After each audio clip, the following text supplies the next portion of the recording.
नमस्कार दोस्तों। फाइनली बहुत जद्दोजहद के बाद उत्तर प्रदेश लोक सेवा आयोग के माध्यम से बीएड उम्मीदवारों के लिए Uttar Pradesh LT grade teacher की भर्ती आ चुकी है।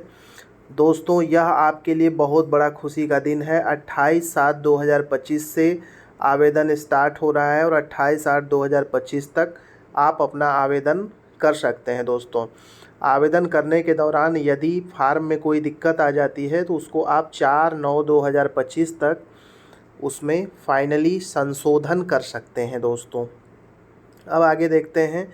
दोस्तों, इसमें सबसे पहले आपको ओटीआर करना होगा। अगर आपने इसके पहले कोई भी उत्तर प्रदेश लोक सेवा आयोग के फार्म में कभी भी आप अगर ओटीआर कर रखे हैं तो आपको ओटीआर करने की फिर से ज़रूरत नहीं पड़ेगी।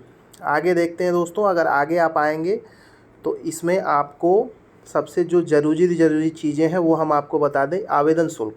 दोस्तों, इसमें आवेदन शुल्क जनरल कैटेगरी के लिए 100 रुपीज़ रखे गए हैं। दोस्तों, 100 रुपीज़ में आप फॉर्म के लिए आवेदन कर सकते हैं और उसी प्रकार से अनुसूचित जाति जनजाति के लिए 40 रुपीज़, दिव्यांगजन के लिए परीक्षा शुल्क ना के बराबर यानी शून्य रहता है। भूतपूर्व सैनिक के लिए 40 रुपये। स्वतंत्रता संग्राम सेनानी अगर आप हैं तो आप अपनी मूल कैटेगरी के हिसाब से आवेदन करेंगे और उसका आवेदन शुल्क आप जमा करेंगे। रिक्तियों की संख्या दोस्तों 7,466 रिक्तियाँ हैं, जैसा कि पहले न्यूज़पेपर के माध्यम से आपको पता चल गया होगा, जिसमें पुरुष शाखा के लिए 4,860 रिक्तियाँ और महिला शाखा के लिए 2,525 रिक्तियाँ दर्शाई गई हैं।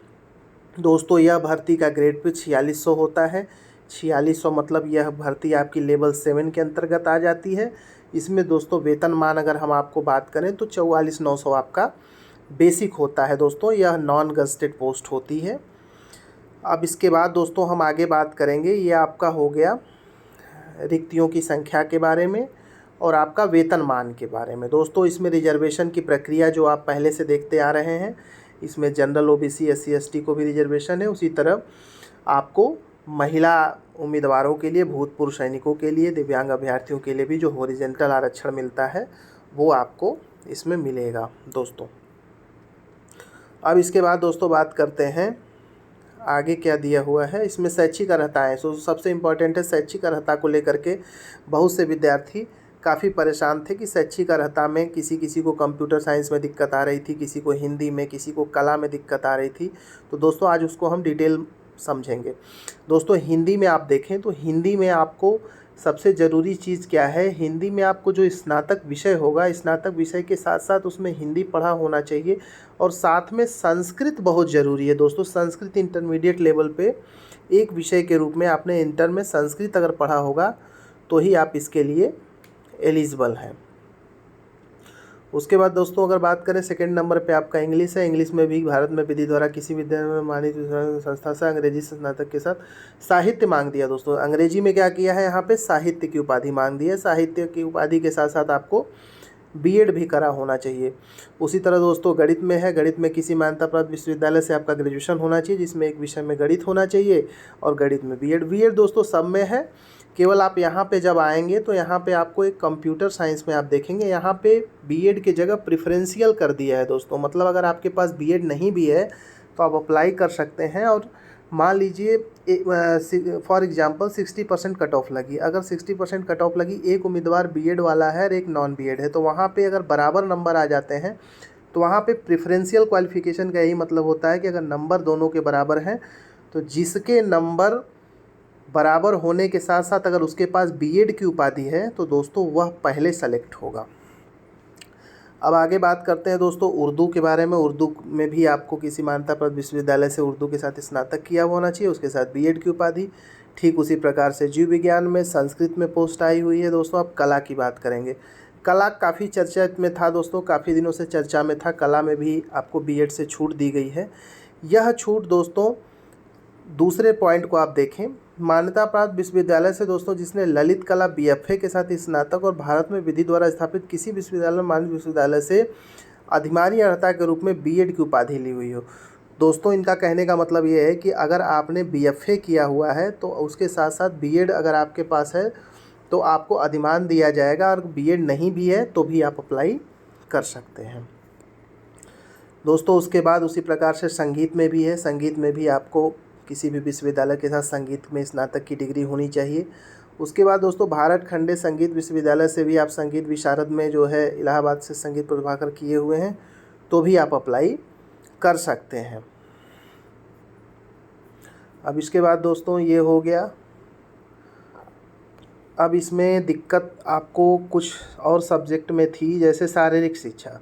दोस्तों शारीरिक शिक्षा में भी आपको किसी मान्यता प्राप्त विश्वविद्यालय से स्नातक की उपाधि हो, उसके साथ आपने अगर बीपीएड किया हुआ है तो भी आप एलिजिबल हैं। उसी प्रकार से आपका गृह विज्ञान में भी है, गृह विज्ञान में भी अच्छी भर्ती आई हुई है दोस्तों। गृह विज्ञान में भी अगर एक विषय के साथ आपने गृह विज्ञान किया है, स्नातक की उपाधि लिए हुए हैं तो आप अप्लाई कर सकते हैं।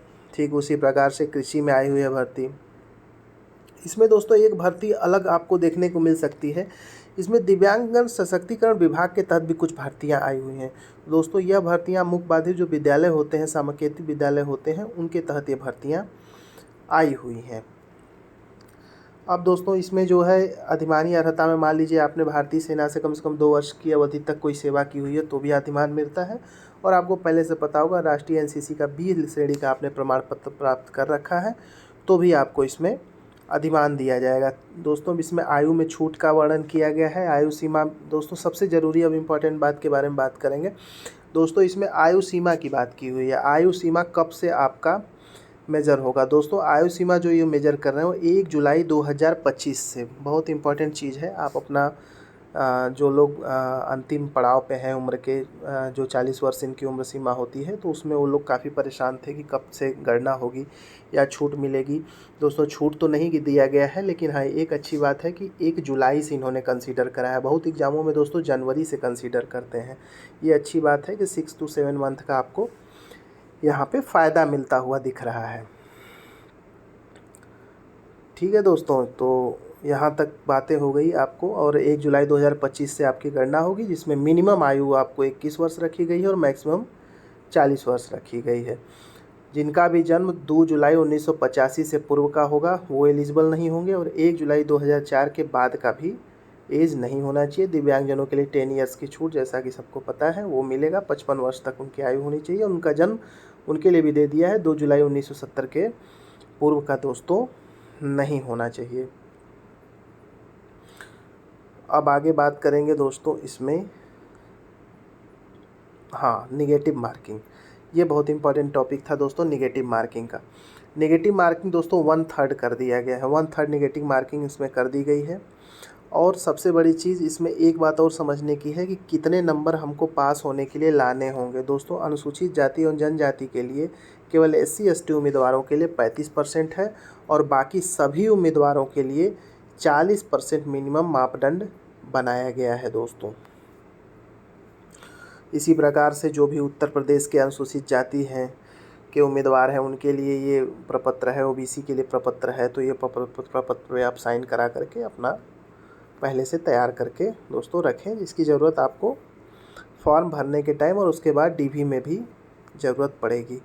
तो दोस्तों ये रहा है आपका फॉर्म, और डिटेल जो है सिलेबस के बारे में हम आपको अगले वीडियो में बताएंगे। एक और इसमें लास्ट में आपको कितने पोस्ट आए हुए हैं उसको भी समझ लीजिए दोस्तों। जो इसमें पोस्ट आए हुए हैं, इसमें पोस्ट में आप देख सकते हैं हिंदी में अच्छी खासी भर्ती, अंग्रेजी में भी भर्ती अच्छी है, गणित में अच्छी है, विज्ञान में सामाजिक विज्ञान, जीव विज्ञान, कला में, जीव विज्ञान में थोड़ी कम भर्ती है, कला में अच्छी भर्ती है, संस्कृत में काफ़ी कम है, संगीत में काफ़ी कम है, उर्दू में बहुत अच्छी भर्ती, गृह विज्ञान में भी बहुत अच्छा, शारीरिक शिक्षा 203, कंप्यूटर वालों के लिए बहुत बेस्ट है इस बार दोस्तों। 601 भर्ती आई हुई है ओनली कंप्यूटर साइंस में, बहुत ज़बरदस्त।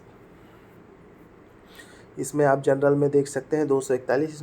इसमें दोस्तों सबसे अच्छी बात ये होती है कि इसमें पुरुष और महिला की सीटें अलग अलग कर दी जाती हैं, जिसका लाभ महिला उम्मीदवारों को खास करके स्टेट गवर्नमेंट की भर्ती में मिलता है। जिसमें स्टेट गवर्नमेंट की भर्ती में ये होता है कि पुरुष की सीट अलग हो जाती है, महिला की अलग सीट हो जाती है। तो दोस्तों स्टेट गवर्नमेंट की भर्ती में शिक्षक में जब महिलाएँ आवेदन करती हैं तो उनको यह देखा जाता है कि काफ़ी कट ऑफ उनकी जनरल श्रेणी से नीचे रहती है। नीचे रहने का रीज़न ये है दोस्तों कि महिलाओं का जो सीट होता है वो जनरल से अलग कर दिया जाता है। और आप अन्य एग्ज़ाम जैसे उत्तर प्रदेश अधीनस्थ सेवा चयन आयोग में आप फॉर्म डालते हैं तो दोस्तों आपको इस तरह की सुविधाएं नहीं मिलती हैं। ये केवल शिक्षक बहाली में आपको ये सुविधा दोस्तों मिलती है। तो दोस्तों फाइनली ये आपका नोटिफिकेशन रहा। आप हमारे चैनल को सब्सक्राइब करके रखें, इसी तरह हर नोटिफिकेशन को आपके सामने डिस्कस किया जाएगा। धन्यवाद दोस्तों, आपका दिन शुभ हो।